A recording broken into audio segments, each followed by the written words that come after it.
Center.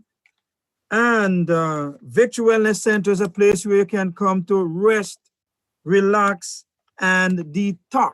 Rest, relax, and detox. If you have any leading lifestyle diseases, they're also dealt with there.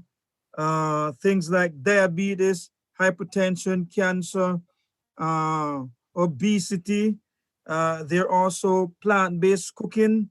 That's there for everybody. Hydrotherapy, remedies, and health presentation. So once again, I just want to say welcome. And this evening, we're happy to have Dr. Jordan, who will be doing our presentation.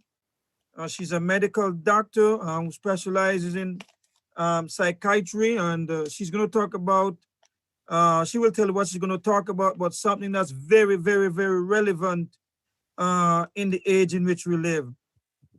She and her husband, Pastor Jordan, they minister right there in the Hudson Valley area, just very close to the Victory Wellness Center, and they are very, very powerful supporters. So, Dr. Jordan, we want to welcome you at this time.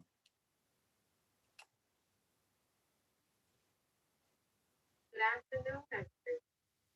My name is Dr. Merlan Jordan. I am a practicing psychiatrist.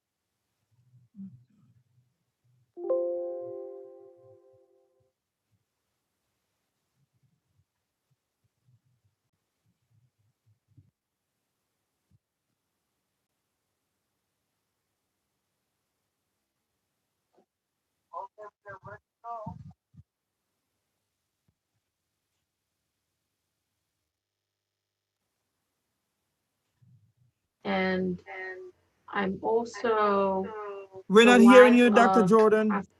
Good afternoon, everyone. My name is Dr. Merlan Jordan. I am a practicing psychiatrist, and I'm also the wife of Pastor Vernon Jordan. Pastor Dr. Vernon Jordan is currently the pastor for the Trinity Temple Seventh-day Adventist Church. Today we're going to talk about stress and anxiety. You might want to say, why are we going to talk about stress and anxiety? Well, stress and anxiety is a very, very important topic. As you know, during the COVID-19 pandemic, a lot of people are at home and they've had to cope with a lot of stressful situations at home. We talk about social distancing from each other, and we've seen a rise in anxiety. We see a rise in family problems. We see a rise in domestic violence. We see a rise in drug use of illegal drugs. And we see also a rise in suicide rates. So this is why um, this is a time to also talk about stress and anxiety, not only to talk about stress and anxiety, but to talk about how to cope. So we're going to talk about the stress response first. Then we're going to talk about situations that people find stressful. And then we're going to talk about how to cope with the stress and anxiety. So we're going to end up by talking about how do we cope with stress and anxiety.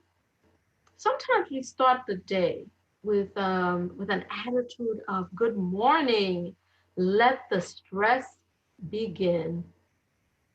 Is it something that we're already doomed when we have a negative attitude? So we want to have a positive attitude. And this is what it's going to be the thread throughout the whole presentation. We want to have a positive attitude. When we get up in the morning, we want to start the day with a positive attitude, knowing that God loves us very much and He wants us to have a positive attitude to help us to cope, whether it's stress or whatever happens during our day. Then let's talk about how could we develop this attitude? Well, let's first start by defining what stress is. Stress is the reaction of the body and the mind when faced with challenges or threats. So there is definitely a mind and body connection. We see that stress arises in a situation or circumstance occurring in an individual's environment, which is perceived by the individual to be threatening his or her well being and healthy functioning. Stress, therefore, has a physical, psychological, and spiritual impact. Have you ever felt like this? Have you ever felt that you're being chased by a stress monster, that you can't get away wherever you go? You're stressed here, stressed out all the time, especially during COVID-19. Wherever you are, you have to do the social distancing, you have to wear a mask in front of your face. Sometimes that can be very, very stressful. Stress is our mental, emotional, physical, and behavioral response to anxiety producing events. This results in strain, pressure, or tension. Stress is anything that pushes us away from equilibrium, which is a lack of comfort in any event. A stressful situation, for example, could be a looming work deadline, or it can be seen as a psychological entity, such as persistent worry about losing a job. That can trigger a cascade of stress hormones that, that produce well orchestrated physiological changes. So, we're going to talk about the stress response in our body. And our body is fearfully and wonderfully made. The stress reaction is also known as the fight or flight response, which enables people to react quickly to life-threatening situations. It's a sequence of hormonal changes and physiological responses that help someone to fight the threat off or flee to safety. So the stress reaction was implanted by God within us to help us in order to fight when we have to or flight when we have to. Unfortunately, what happens is that the body can overreact to stressors that are not life-threatening, such as traffic jams, work pressure, or family difficulties. Have you ever been in a traffic jam and it's not moving anywhere, and you start sweating, you start trembling, and you wonder if you're going to get where you got to go? So that traffic jam can be very, very stressful. Or it could be any work pressure. For instance, you could be at work and you feel stressed. You feel that the boss is putting stress on you, or it could be a family difficulty. We're going to talk some more about that specific situations people find stressful. The problem is when the stress response keeps happening over and over and over again, and there's no break on this stress response, it can lead to physical problems in our health, such as high blood pressure, which can promote formation of artery clogging deposits. And we can also have changes in the brain that contributes to anxiety. It can be depression, and with some people, there can be different addictions as well because of the chronic stress that they experience, and it's constantly happening, and there is no break to that response. So the chronic stress leads to anxiety. And we find that in research, chronic stress can also contribute to obesity through direct mechanism, causing people to eat more, or indirectly causing decreased sleep and exercise. Have you ever known someone to be eating and eating things that are not really good for them, like a lot of sugar, cakes and cookies and candy, because they feel stressed? Unfortunately, that is not a good way to relieve stress because it can cause people to eat more and to gain weight. Now, let's talk specifically about the stress response. We talked about in the beginning, we're going to talk about the stress response because our bodies are fearfully and wonderfully made. The amygdala is an area of the brain that contributes to emotional processing. It sends a distress signal to the hypothalamus when we are encountered with a stressor.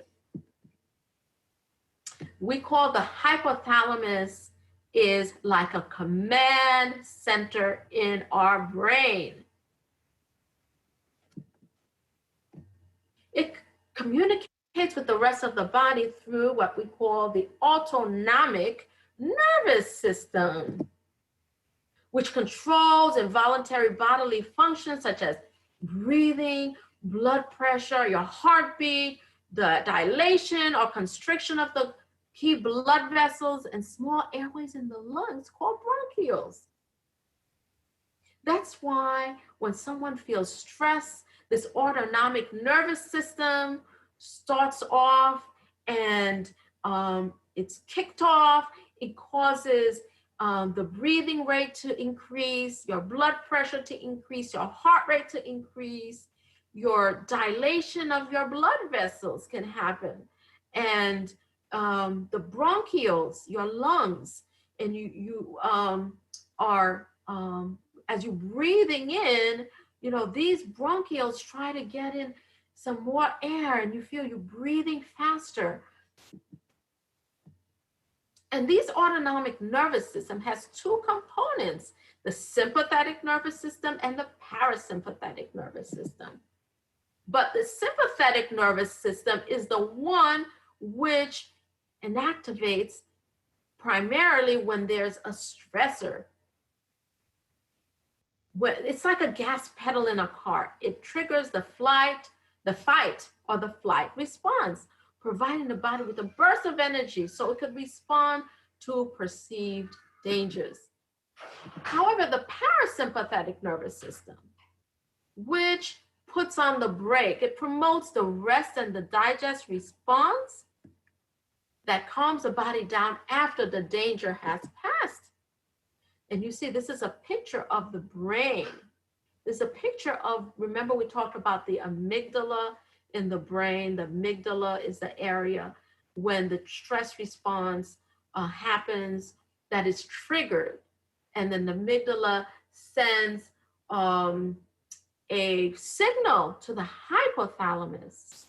And then the hypothalamus sends a signal to what we call the adrenal gland, which secretes the epinephrine and the norepinephrine. These glands respond by pumping a hormone. We talked about the epinephrine. We also see it as the other name is adrenaline. So epinephrine or adrenaline is released into the bloodstream.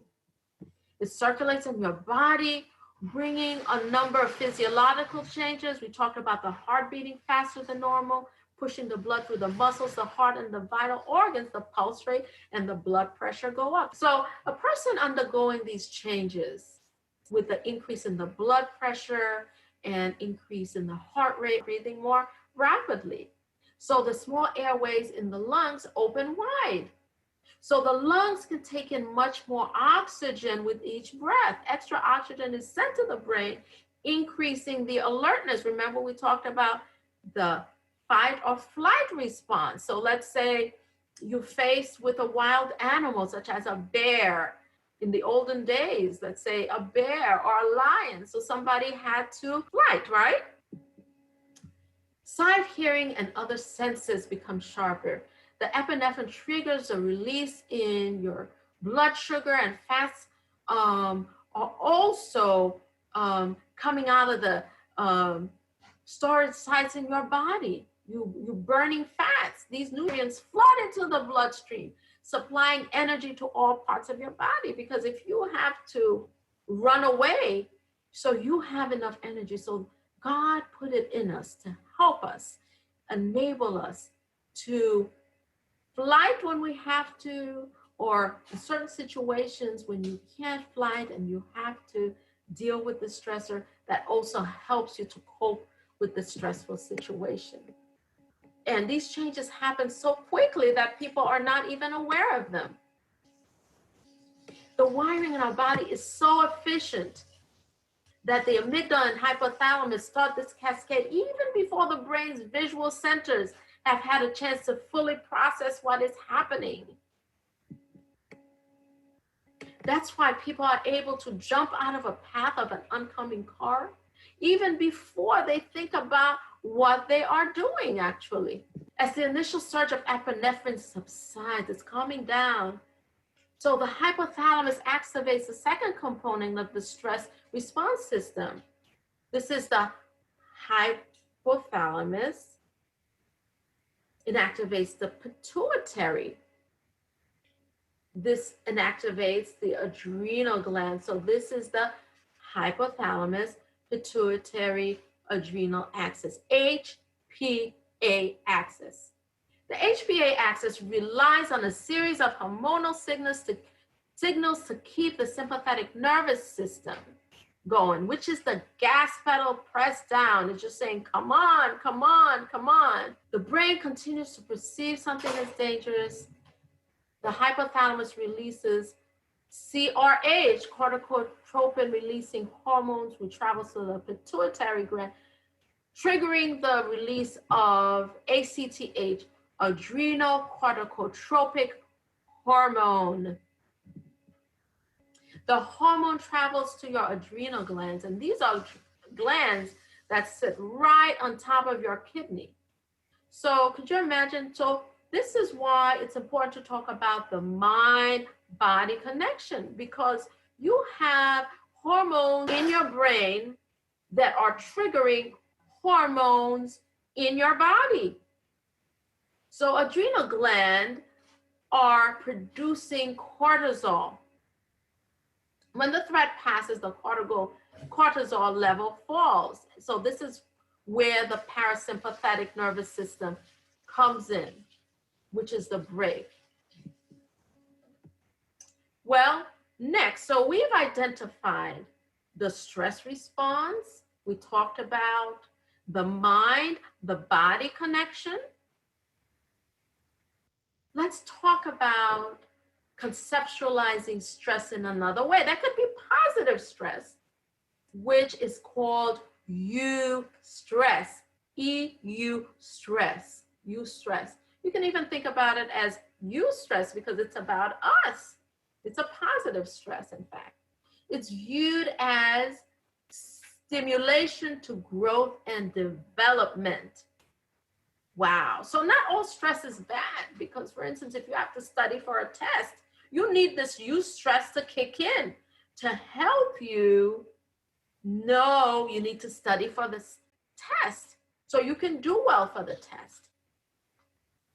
Challenge and variety is the spice of life. So this eustress can be also help us to cope with challenges in life and changes in life. For example, if you have to move to a different locality, it keeps you moving forward, keeps you goal-oriented, and helps you to achieve in life. However, there could be negative stress. Remember, we talked about negative stress or distress.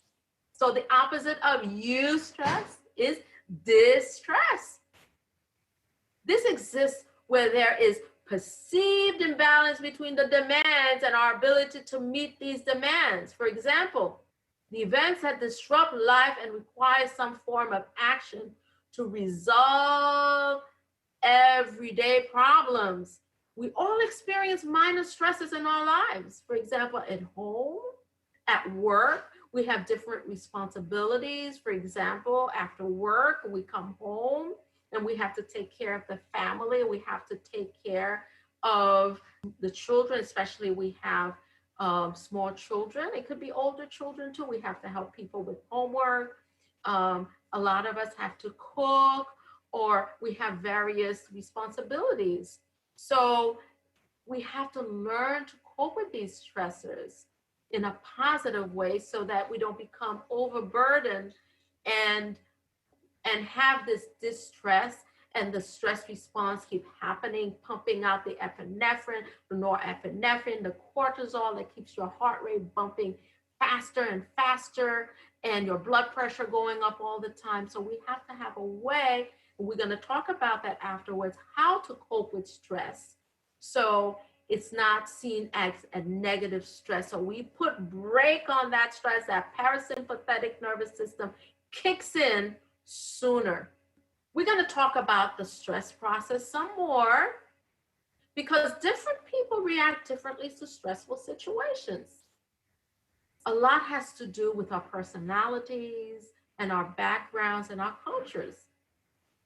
We tend to think of stress caused by external events. However, it's different in the way which we interpret and react to these events. So a lot of the stress is our perception of the situation leads to the stress response. For example, in dealing with COVID-19 situation, I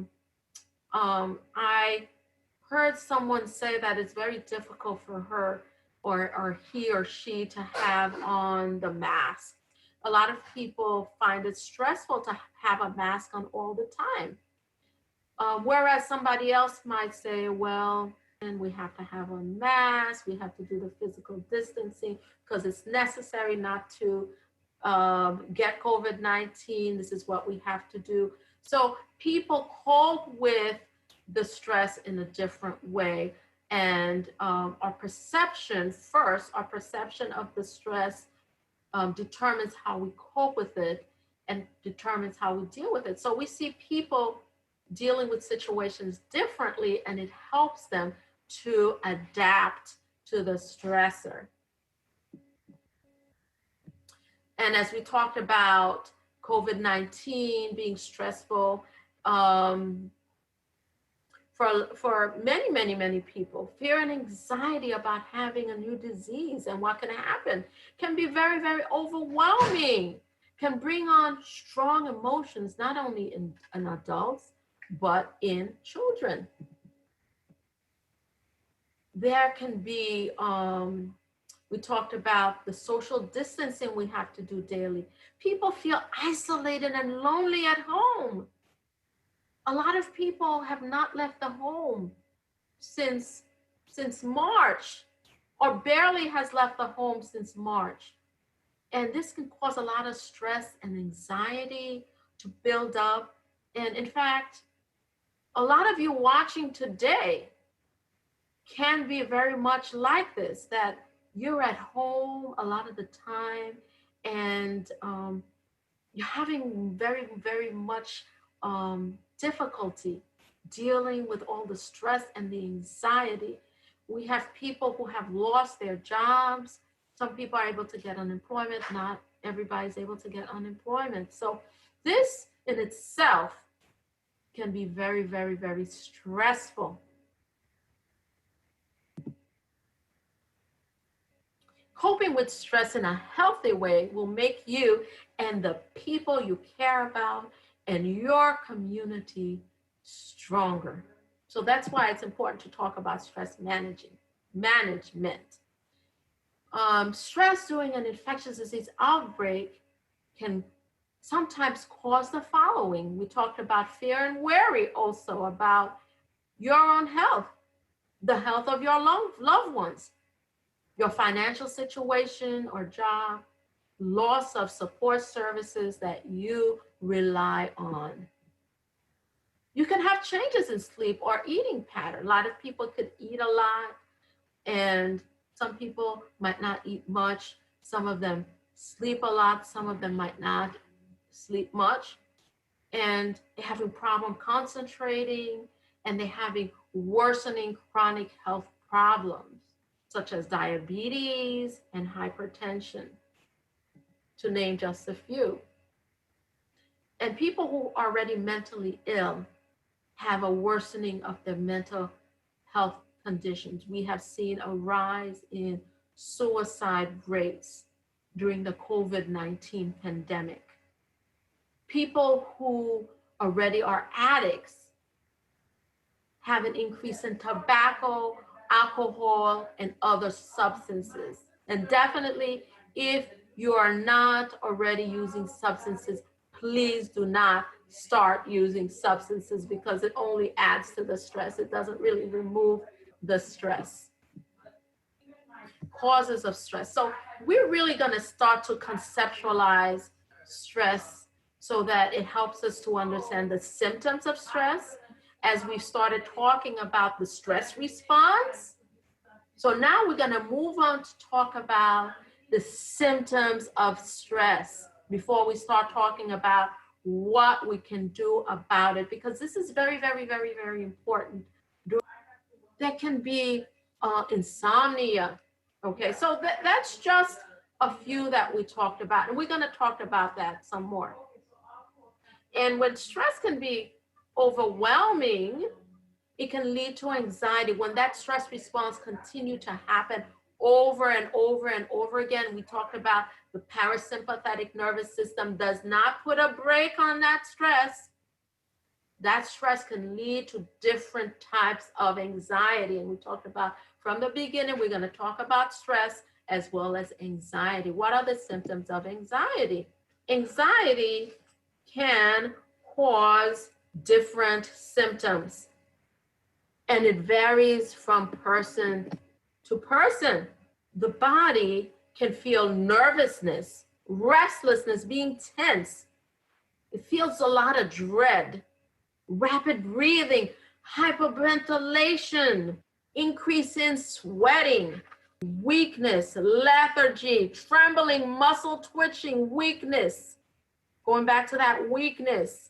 We want to be strong. We don't want to feel weakness. Gastrointestinal symptoms. Some people have constipation. Some people have diarrhea. And it can lead to even more anxiety symptoms. We see people developing disorders of the mind, such as obsessive compulsive disorder. We can see that people also who are overburdened with anxiety symptoms and have a traumatic event in their lives also developing post-traumatic stress disorder. And some of you out there may have panic attacks, and I bet you some of you might have panic attacks. Panic attacks is a sudden fear or distress that happens in peaks in minutes, and it can involve certain symptoms such as palpitations.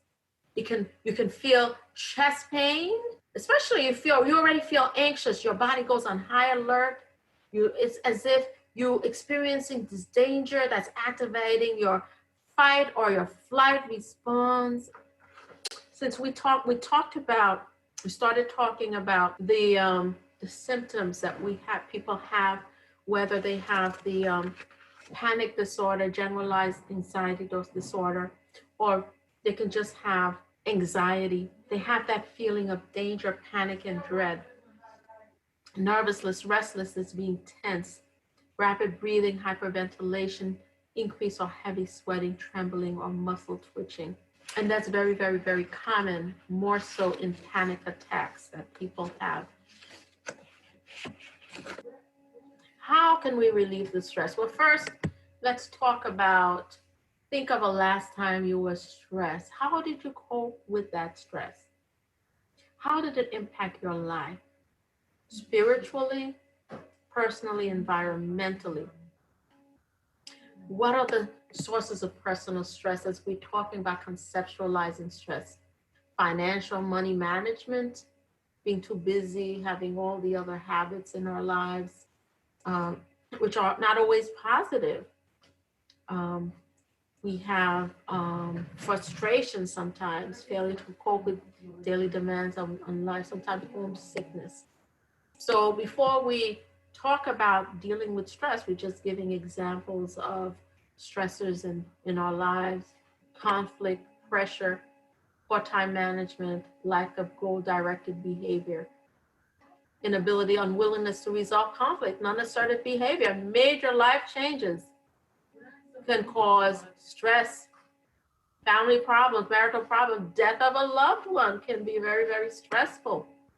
The marriage, birth, chronic illnesses can be very stressful. Work demands, noise, a lot of times noise. If you live somewhere, like if you live in an apartment and construction work is being done, and some people, it bothers them a lot. Some people are able to tune it out. So remember, we talked about stress. The stress response can vary between different individuals. Some people it wouldn't bother them, but some people it would. Daily hassles at home and at work, traumatic events. And we talked about a COVID-19 situation. Symptoms of stress are based on your personal experience. Remember, we talked about that. And there could be different dimensions of this, okay? Different spiritual dimensions. So we want to run to God when we have stress. We don't want to run away from God, right? Physically, we want to be active. We don't want to be sedentary. Cognitively, we want to use our brains. We want to use this time during the COVID-19 pandemic, maybe to do some more reading. We might want to do puzzles. We might want to take a class online. There are different things we can do to enhance our cognitive, our mind, socially, emotionally. We want to interact in however way we can. We'll pick up the phone, talk to an elderly individual, help somebody else, and that will help you to deal with your stressor. Behaviorally, we want to be calm as we deal with this stressor. Let's talk about stress management. So now we know a lot about stress. We know how our body copes with stress. We know individualities of people and how they cope with stress. So we want to handle stress in a positive way. And a lot of people have these things they call stress balls. They're squishy, they're squeezy, and they could be eye-catching as well. And some of you might have used this in at work. It was, could you imagine, it was used in China a long, long time ago. And they began to be sold commercially. And a lot of businesses started to give them away as a promotional tool. So besides a stress ball, what else can you do? How can you deal with, what can we do? We can avoid the stressor. We can alter the stressor or change the situation, which is the same thing. We can adapt to the stressor or accept the stressor. Now, when we're talking about the COVID-19 pandemic or any other stress that you've experienced, you can think about these 4 A's. And this is proposed by the Mayo Clinic in dealing with stress. What can we do? Well, we can alter the situation. Express your feeling in an open and respectful way instead of bottling them up. For example, when you feel stress, you can express your feelings and you feel more in charge in situations that you're able to express your feeling in a respectful way. Be willing to compromise. When you demand someone to change their behavior, be willing to do the same. So we're talking about in situations that you can alter the situation. Be more assertive, deal with your problem. Don't take a back seat in your own life. Manage your time better, plan ahead, and don't overextend yourself. For example, if someone asks you to do something and you know you don't have the time to do it, it's okay to say no. So in this case, you can change the situation. You can say no if you feel like you are overburdened and you just don't have the time. It's okay to say no. Not only can you alter the situation, but you can avoid unnecessary stress. Know your limits. And again, you can say no. You stick to them. You can avoid stress by not taking more than you can handle. Avoid people who stress you out. Either limit the relationship time or end the relationship. A lot of the times people are involved in situations in relationship that they know is not going anywhere, and they stay in that relationship and it stresses them out. So what you can do is you can limit the relationship time or end the relationship. Take control of your environment. Use better or best alternatives for day-to-day activities. Cut down on your to-do list each and every day. What else can you do? Well, you can adapt to the stressor, because in situations that you cannot change the situation, you're not able to avoid the situation. What can you do? You can adapt to the stressor. It starts off by reframing your problems. Try to view the stressful situation from a more positive perspective. Look at the big picture. Ask yourself, how important will it be in the long run? Will it matter in a month? Will it matter in a year? So what have we talked about?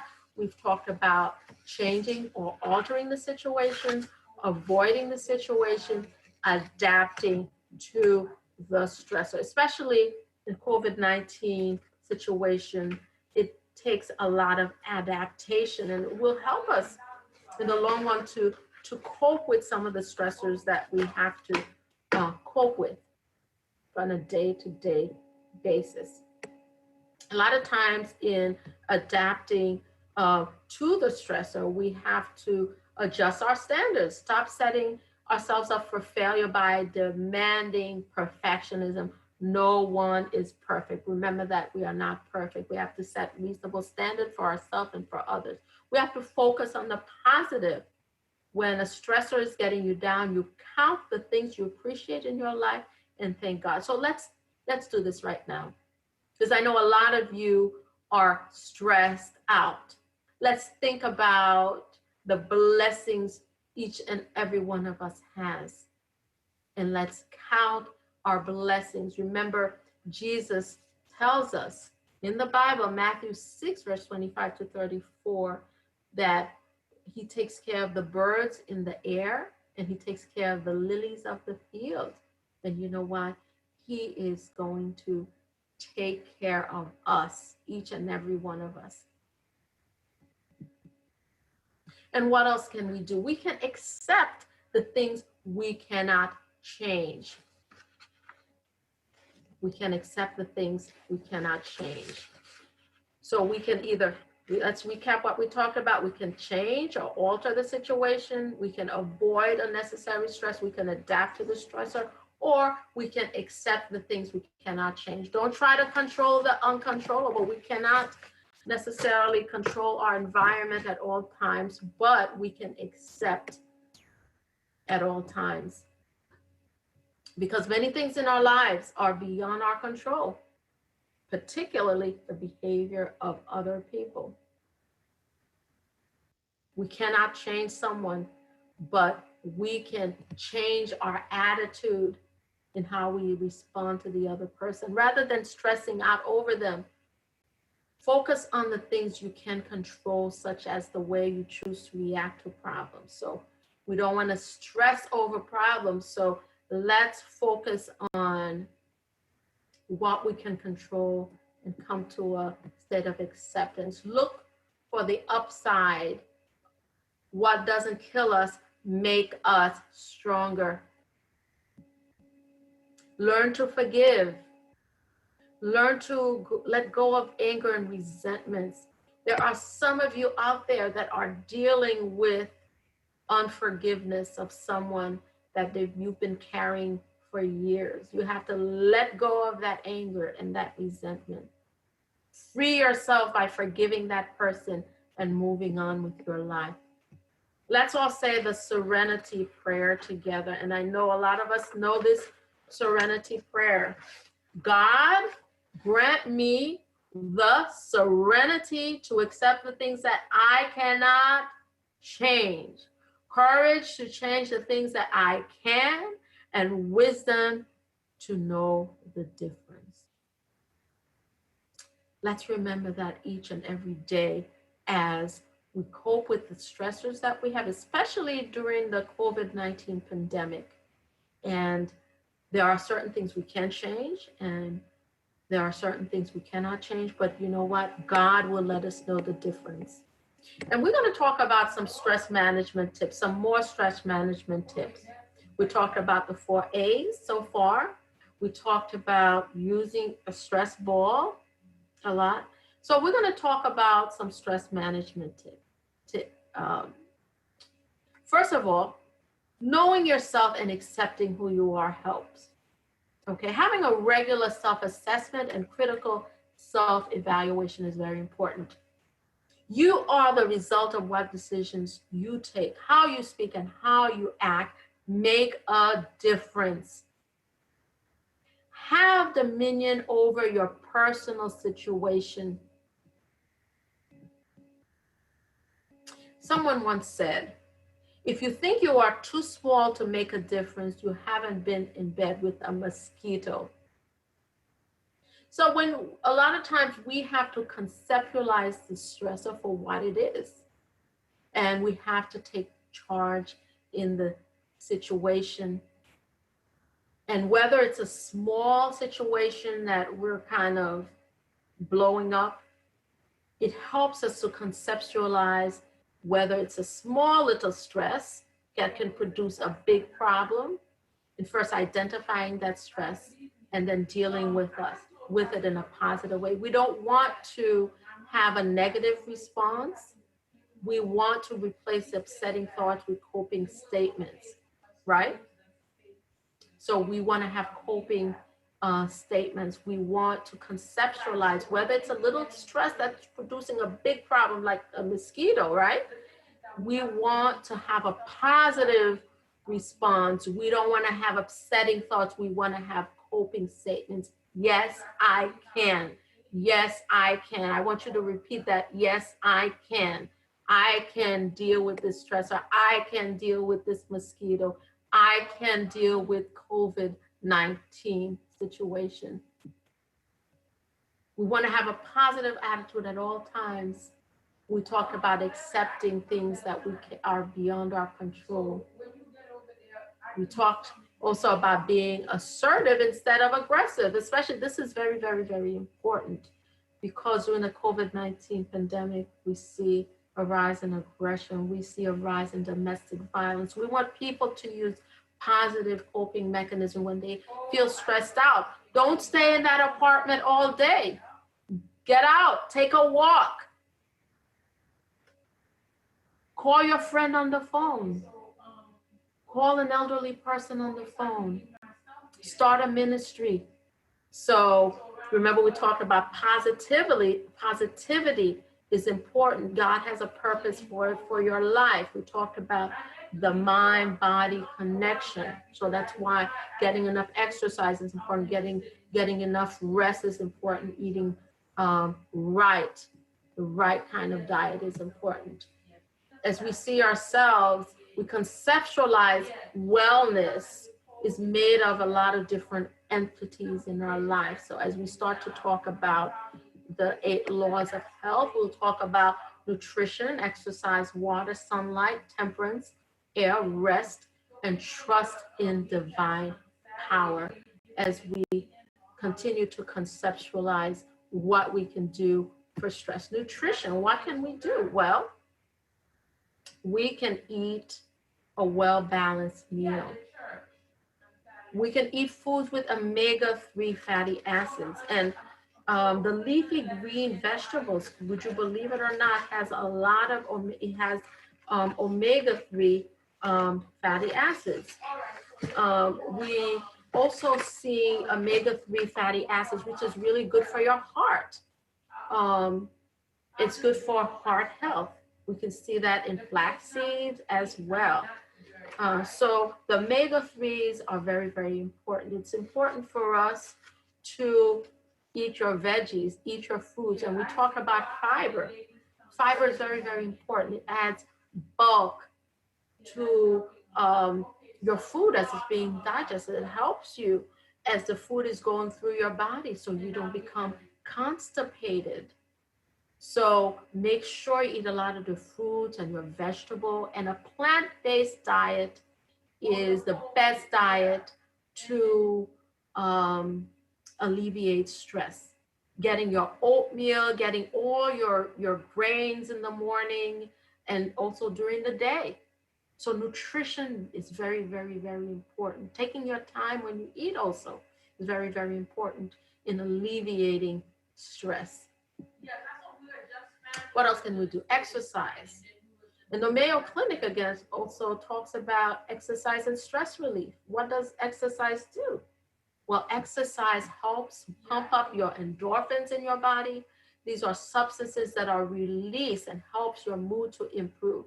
So nutrition, then we talked about exercise, the 8 laws of health. And the next law of health is water. Studies have shown that dehydration leads to higher cortisol level, the stress hormone. Remember we talked about that? That is made in the adrenal gland in the right above the kidney. So when you are dehydrated, you are more apt to be stressed. So how can you deal with dehydration is by drinking adequate amount of water, at least 6 to 8 cups a day. And it can vary because in a hot day, if you're working outside, you might need more than that.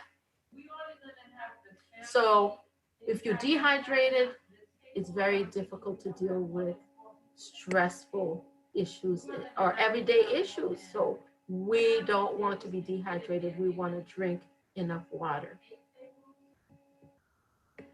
What else? So we talk about nutrition, exercise, water. Next is sunlight. Sunlight gives you healthier skin. It encourages your brain to release chemicals that helps you feel better and reduce stress. As you sleep, your body produces melatonin, a hormone which regulates your circadian rhythm.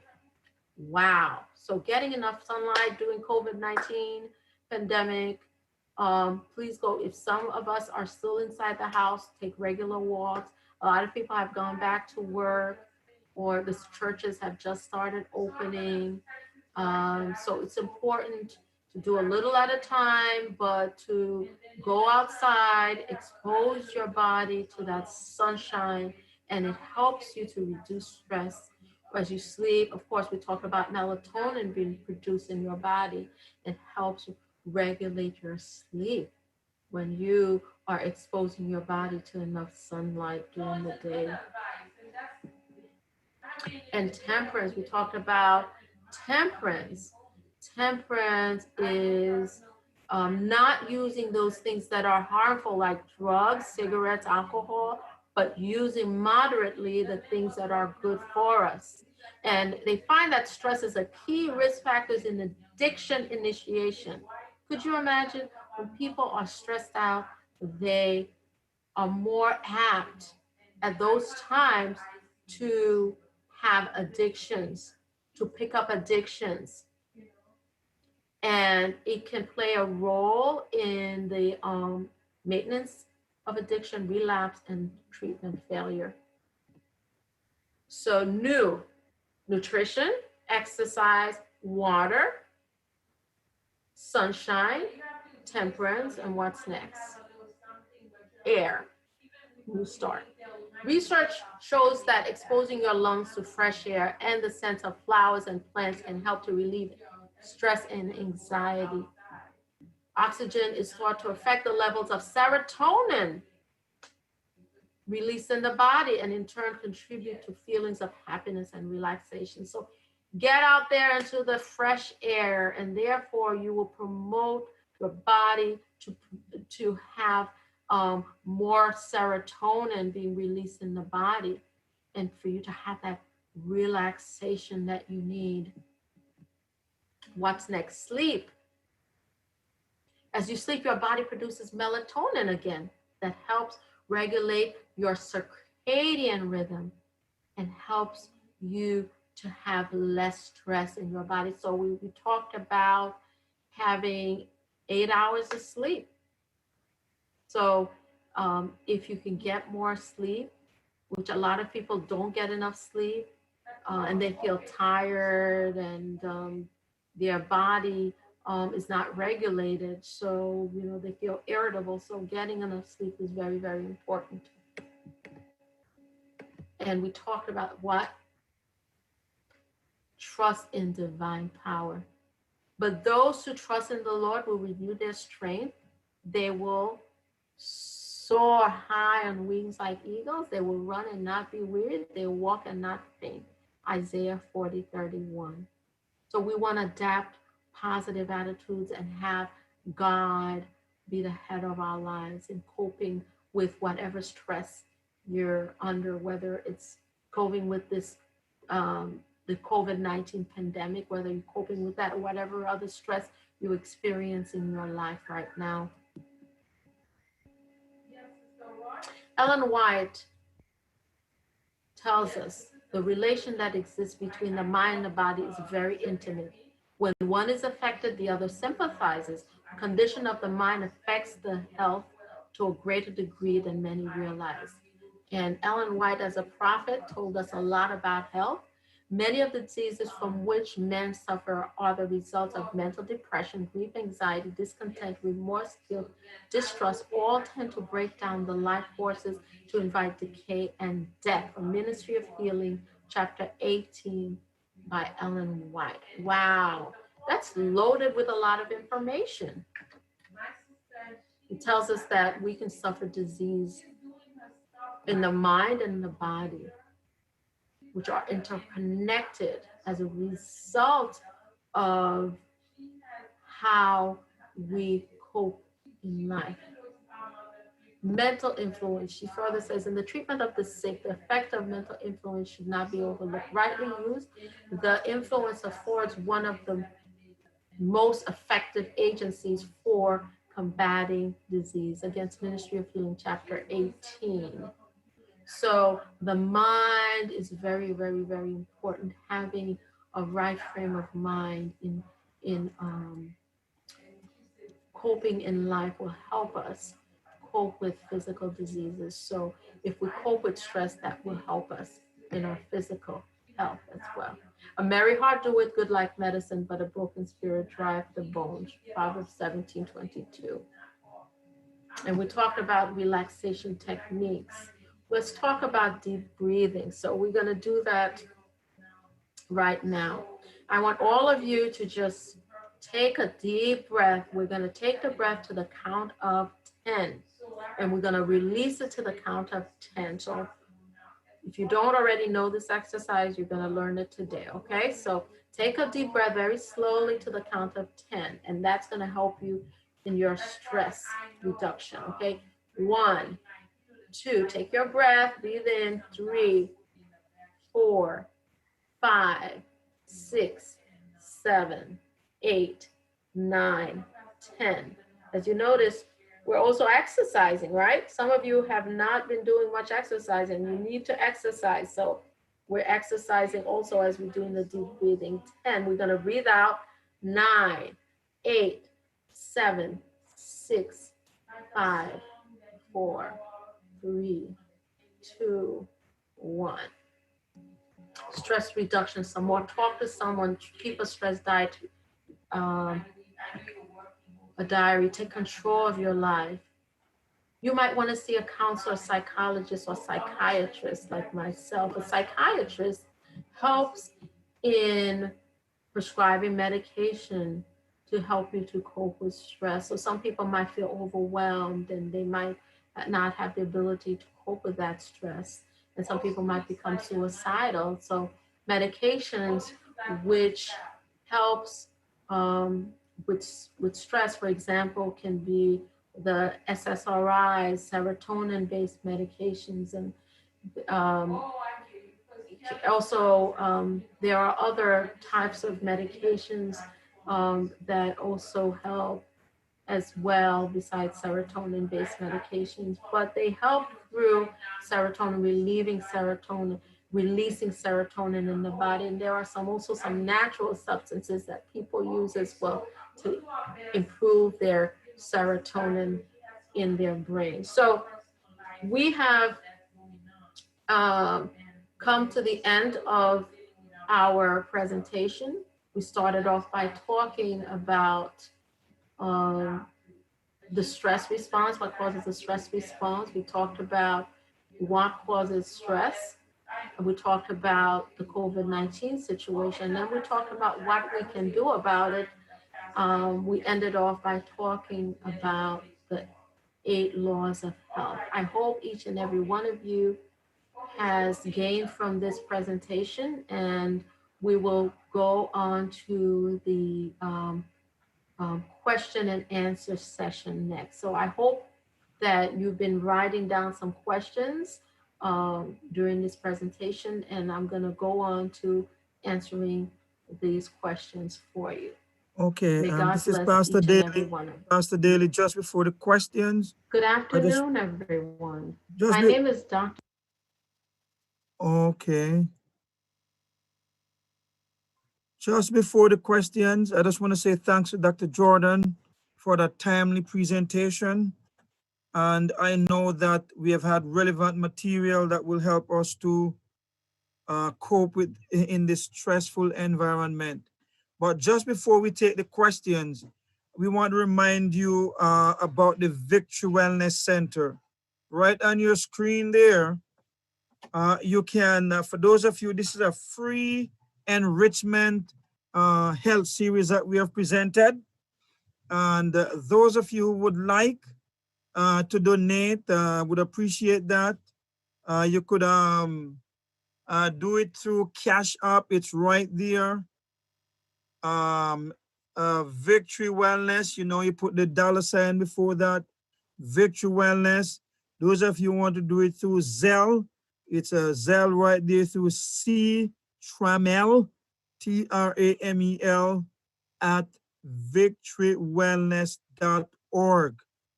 Or you could use a number 845-264-9404. So we're going to leave it there that you could take it down, right? For those of you who want to contact us through email, it is the number 2 victorywellnesscenter@gmail.com.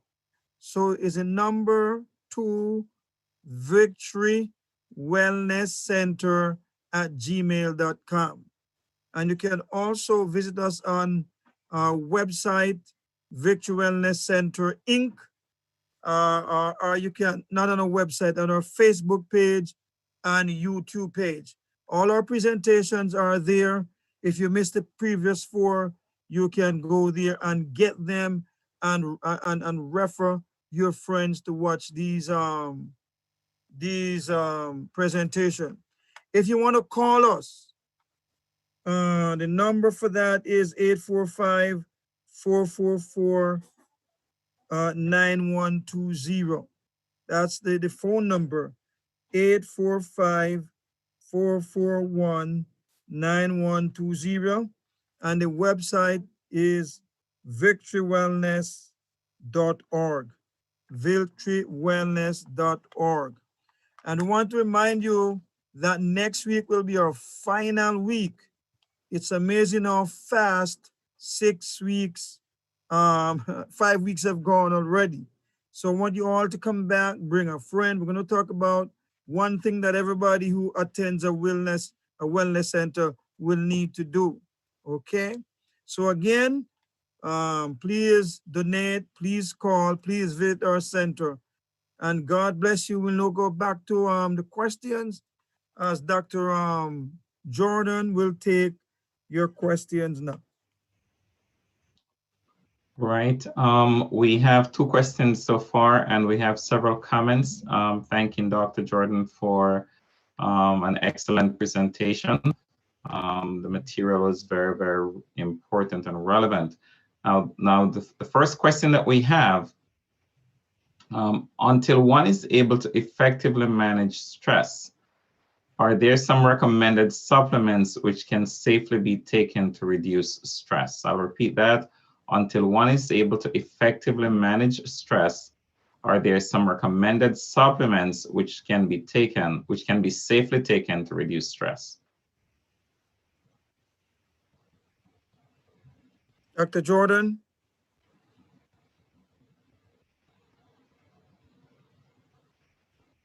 Dr. Jordan. Maybe we have to take that down a little. Take down the info a little.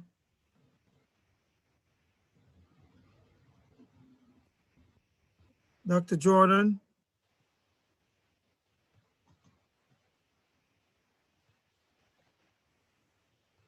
I don't know what happened.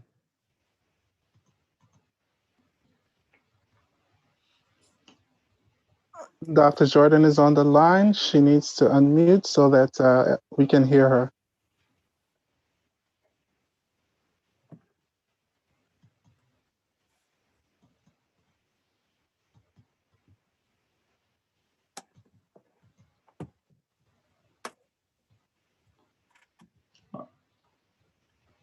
Are you with us, Dr. Jordan. Jordan?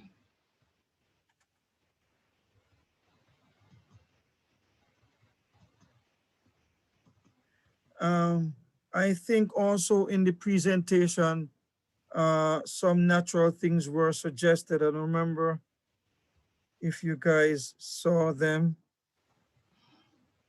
Dr. Jordan?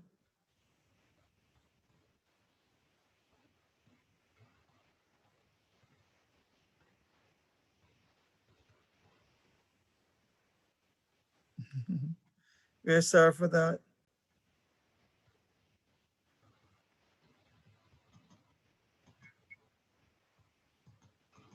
All right. Until we get that technical issue worked out, I'm encouraging others to go ahead and post your questions, so we can present them to Dr. Jordan as soon as she gets back on.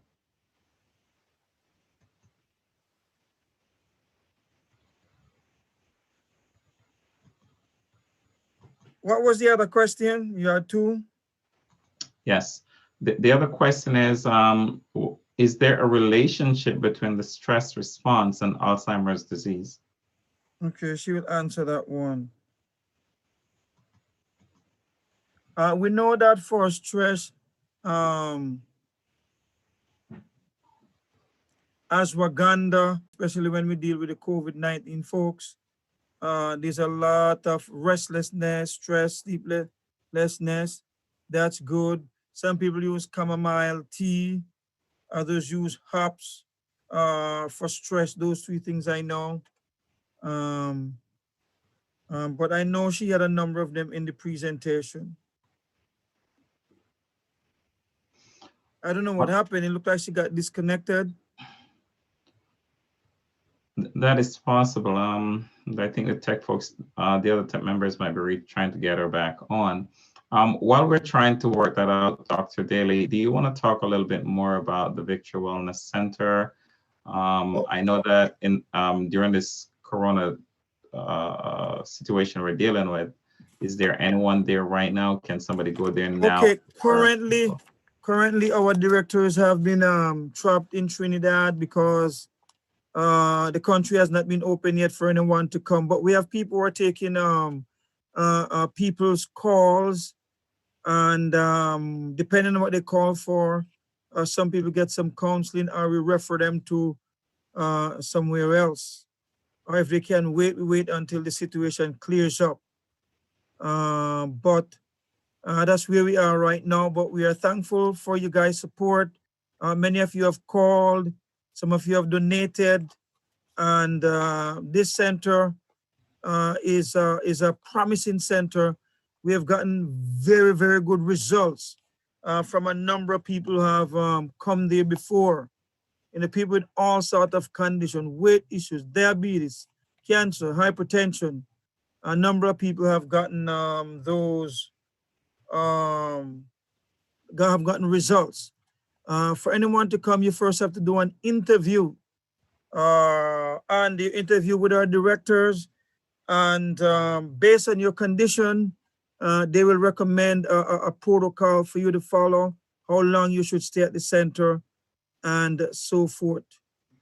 Those are some of the basic things that you're there. When you come, they will tell you what's the fee for the various centers, 7 days, 10 days, 14 days, 21 days. You can be at the center. It's a very tranquil environment. You have refreshing walks. and the food is delicious and very tasty and plant-based. The atmosphere up there is great. You see some deer sometimes. And we hope that one of these days, those of you guys who have not been able to be at the center will be able to come and see what's there. So how many can the center accommodate at once, Dr. Dilling? It's 6. Okay. Yeah, a 6 center because we're conscious to make these centers small so that the people can get effective treatment when they come there. Okay. Any other question? Yeah, somebody's asking what is the name of the center? It's Victory Wellness Center. Victory Wellness Center, Inc. in Hyde Park, New York. It's about a 3 minutes drive away from the renowned Camp Victory Lake. Okay. Any Someone posted something here. I guess it's in response to what Dr. Jordan said earlier. She said flaxseed, oats, fruits, fiber foods. Flaxseed, oats, fruits, fiber foods, and omegas. Yeah, the omega-3 fatty acids is very good for your mind, for your brain. So flaxseed is a good source of that. Oats has a lot of fiber, fruits has a lot of fiber, and as she showed in the presentation, what we eat can affect our mind. It's very important that we watch on the fiber-rich foods like fruits and vegetables. Flaxseed, we know it has omega-3 fatty acids and so forth. I don't know what happened. Any other question anybody has? All right, I don't see any more, but I will pose one to you. There's somebody who's closely related to me, and the question, by the way, doesn't necessarily have anything to do with stress, and it could possibly have everything to do with stress. But there's someone who's closely related to me, and they're practically being attacked by everything they eat. They're having a reaction. Their body itches all over. They're developing something that looks like eczema. And I'm just wondering if there's any information you want to share about. In most cases like that person probably needs some cleansing. The system seems to be very toxic. So they need some cleansing, and you could call up one of these centers. They do different type of cleanses to help. And I hope that person is not also under a lot of stress. It is possible. it could possibly. So it could be what's happening causing the stress, and it could be the stress that he's undergoing that's contributing to that. So we would have to identify the various sources that could be producing stress in that person's life. Okay. But it would be very nice if they could call, and I know after they do an evaluation, they would recommend some form of cleansing and detoxing for that person. It seems all these centers that I know, that's one of the first things that they recommend. And even for those of us who are doing the protocol for the COVID-19, we realize that a purge or a cleanse is very important to lessen the toxins in the body. Okay. So then, I don't know what happened, but I'm going to pray with those who are here, There's another question here if you want to answer it, Dr. Daly. Is deep breathing to de-stress a form of yoga? Well, deep breathing is used by different disciplines, but you can you can deep breathe without doing yoga. As a matter of fact, in the spirit of prophecy, Ellen White encourage us to do diaphragmatic breathing, and when we have our medical missionary trainings, we encourage you to do that too. It increases the cubic centimeter of air that your body takes in. It's very, very important. Most of us, when we were babies, we were breathing deeply from our diaphragm area, but after we become adults, we develop bad attitudes of breathing shallow from our chest. And that can cause a lot of problems if you study it. All right, there's another question here. How often should you do a cleanse? Well, I was listening to a program, and they were even saying that vegetarians who eat a lot of vegetables sometimes a lot of parasites can come through these vegetables in your system. So one of the recommendation is once per year. You know, I'm not an authority on that, but that's what I read. Is once per year. But you need to drink a lot of water too. Lot of water, eat a lot of fresh foods and vegetables. That will help, and do your exercise. These are natural things that can push toxins out of the body. Okay. Any more? No, there's no other questions. Is Dr. Jordan back with us by any chance? I don't know. Maybe we lose her, but we're gonna pray. You know, we're gonna pray for right now. A lot of us are going under stress for a number of reasons. School is to be reopened, and parents and students and educators are in a bind. They don't know what to do. Some schools have already been opened, and we realize that a number of the kids, over 200,000 of them, have come down with the virus. So people are stressed out. People right now have lost their jobs. Nearly 20 million lost their jobs.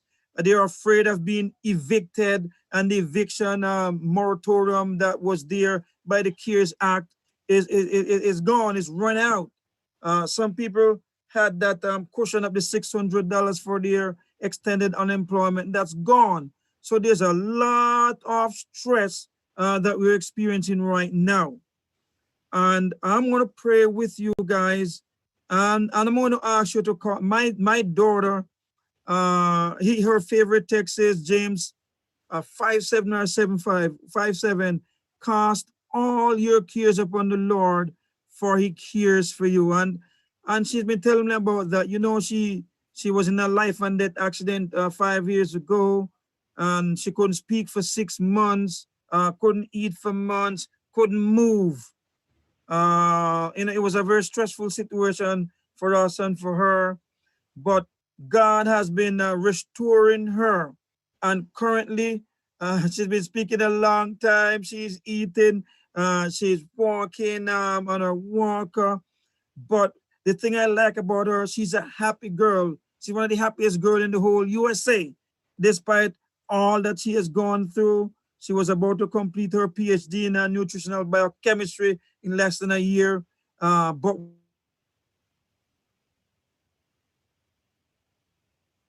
those things don't bother her again. She said, Daddy, I cast all my cares upon the Lord. Even today, she took the Bible and was showing me that's her favorite text. So I want to tell you, beloved, that all that you're going through right now, I want you to, by faith, cast them upon the Lord. And He says He will never suffer the righteous to be moved. That's what He says. So, and the Bible says, he whose mind now is stayed upon God, He will keep him in perfect peace. I love that text in Isaiah 26:3. He whose mind, and your mind here is your imagination. Your imagination can play games with you. If you begin to look on God, who is the solution, and not on your problems, you're going to find that peace of mind will be yours. Now, peace of mind, you'll have peace of mind in the midst of your troubles. You know, He'll give you rest in the tempest and peace in the midst of your storm. Having peace doesn't mean that you don't have storms, but you're going to have peace in the midst of the storm if you rested upon Jesus. He said, even the very hairs on your head are numbered. Even if you're bald-headed, all the hairs on your head are still numbered. I don't know. I can't figure that one out. I leave it to Him anyway. He said, though a mother may forget her suckling child, I will never forget you, because you're tattooed on the palms of my hand. So cheer up, brothers and sisters. Cheer up. Things may be getting better, but Dr. God is Jordan. always a good I'm God. here. Hello? This is Dr. Jordan. Oh, yes, Dr. Jordan, you're back? Yes, I'm here. All right. So let me just pray and bring you back. Father, we thank You for bringing back Dr. Jordan. And we thank you for the presentation that was made. And I pray that everybody here now will literally and spiritually cast their cares upon you. And Lord, we'll become centered and focused in the midst of our adversity. And we'll not let them drive us mad. They will not send us to the psychiatric ward, but we will know that you who take care of the birds is taking care of us also. You were able to take care of 2 million Israelites. It's incredible. Walking through the wilderness, there was no Walmart, there was no Publix, there was no Key Food, there was no farm produce there. And you're able to feed them for 40 years, morning and evening. You're a great God. They were in the desert, there was no water there, but you caused water to come from a rock. What a great God you serve. When it was night and it was cold, you allowed a pillar of fire by night to warm them up. By day, when it was hot, you allowed a pillar of cloud to be an air-conditioned unit to them. You're an awesome God. And today, we're casting all your cares upon you, all our cares upon you. So we're praying right now that nobody will leave here stressed out this evening. Nobody will leave here downcast. They will look up because we have a wonderful Savior. We have a great God who is greater than all our problems. And be with Sister Dr. Jordan now as she responds to the various questions in Jesus' name. Amen and amen. Amen. This is Dr. Jordan, and there was a question that was asked about stress management, about herbs for stress management. One of the herbs that people use is the St. John's wort. They use that for stress management, and that could also be used for depression. But as you know, the herbs are not regulated by the FDA. And so, you know, it's a good thing to let your doctor know if you're using some of these herbs too, because they can also counteract with certain medications. Some people also have used the 5-HTP herb, which is a precursor of serotonin. These herbs react in the brain, react in the mind, because you can't take in serotonin. Serotonin is the substance that we talked about that is linked with anxiety. If it goes down in the blood, you can have an increase in anxiety. But by taking herbal medications such as St. John's wort and 5-HTP, that could replenish the serotonin in the brain. And another thing is, of course, we talked about the 8 laws of health. We talked about diet. Diet is the first thing you can do. In fact, you replenish your body through what you eat. We talked about eating a plant-based diet. A plant-based diet is the best diet you can have to help relieve the stress in your body. Like I said, you can't take in tryptophan. Tryptophan is a natural substance that also leads to serotonin in the brain. But you can actually take things in your diet that is full of the serotonin. You can have your nice salad. You can have your nuts, your grains. That are basically having a well-balanced diet helps replete a lot of these substances that will help you to replete your serotonin, because these substances can lead to the release of serotonin in the brain. And what we talk about is doing all the 8 laws of health. So it's not only the diet, but also the exercise, drinking the water.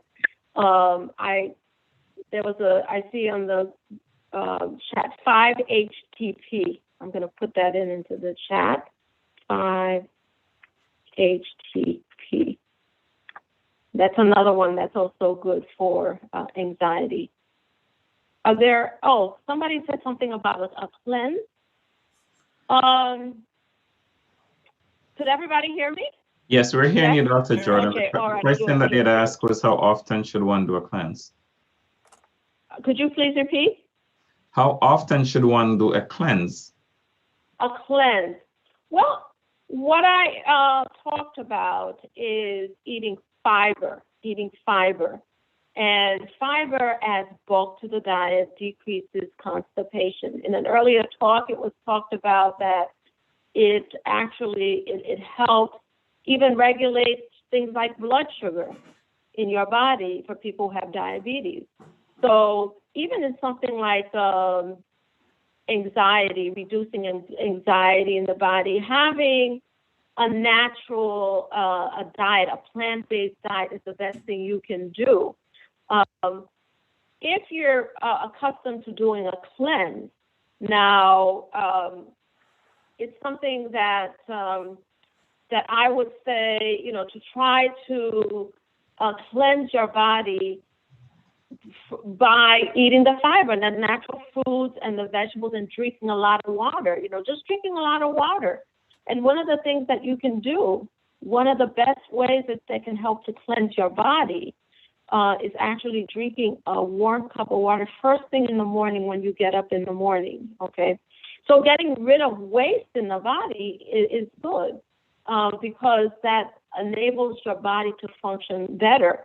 So you're better able to deal with stress. So I wouldn't recommend necessarily doing a cleanse just for anxiety, but I would definitely recommend just eating a well-balanced diet and drinking a lot of water. Make sure you drink a lot of water and take good care of your body. Use the 8 laws of health so that you don't have the toxins build up in your body. You're cleansing, you're doing your natural cleansing each and every day.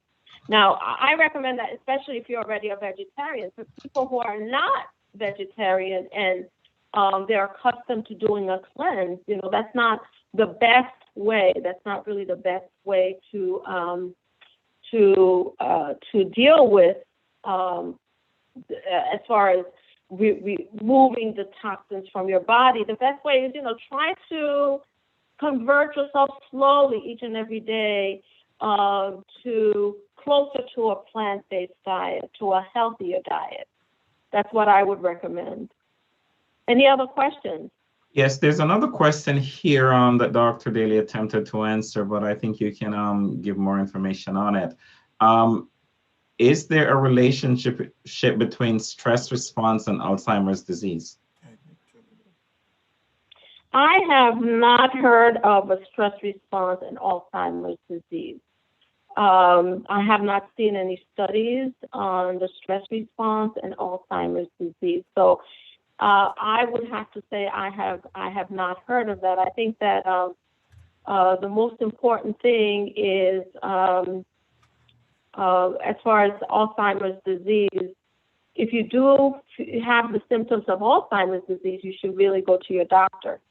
And because there are medications that people can also take to improve the memory. These medications, in certain cases, have been shown to be helpful towards Alzheimer's disease. A lot of times, you know, Alzheimer's disease, you know, happens for different reasons. But I think it's just safe to say that it's not necessarily I have not heard, unless one of you have heard of it. I haven't heard that it's a result of stress. Okay, there's one other question here that Dr. Daly also attempted to answer earlier. Is deep breathing to de-stress a form of yoga? No, deep breathing is not a sort of yoga. Deep breathing is a well-accepted method of stress reduction. In fact, many counselors, psychologists teach this method of coping with stress reduction. It's not seen as a sort of yoga. Okay. I think those are all the questions we have right now, Dr. Jordan. Does anyone else have any other question? You can raise your hand, or you can just post them in the chat right now and we will address them.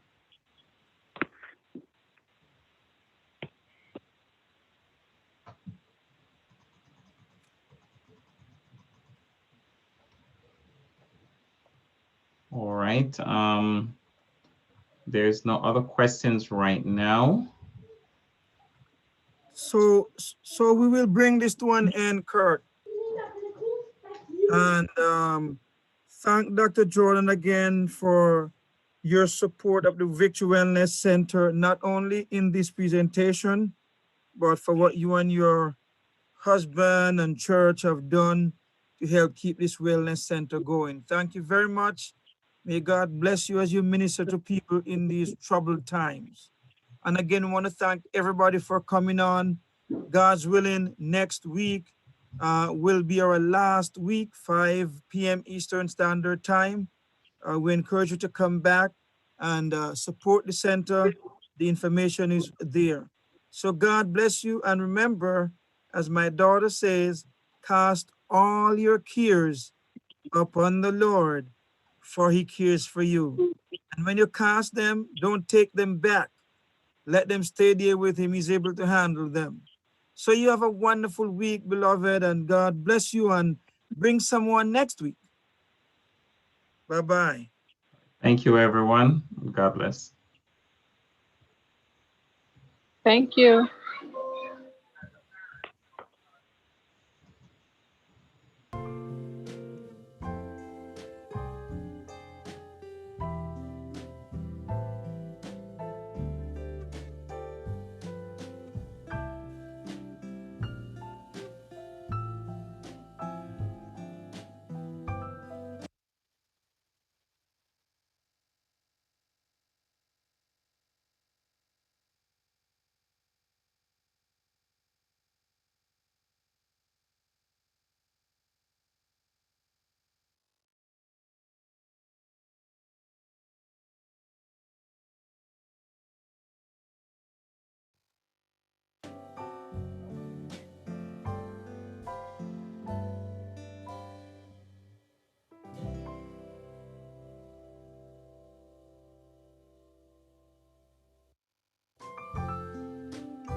The Wellness Center offers cleansing, detoxing, and rebuilding, which involves hydrotherapy, juices, as well as organic gardening, meal preparations of healthy meals, and everything that we do at Victory Wellness Center is based upon detailed health principles.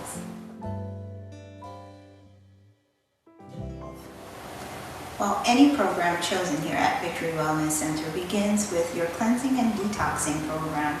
As you then go through that, you get into your meal preparation, your healthy meal preparation plans, as you learn how to prepare some of the meals that you'll be doing as you go home. Follow our program that when our guests return home, we can call and encourage them to stay on the program, because we realize the challenges that they face when they return home. And with that, they are encouraged, and we have seen many good results as a result of the follow-up program. At Victory Wellness Center, our programs are geared to assist individuals who are concerned about their health, who prefer to prevent a condition before it happens, and those who have chronic diseases.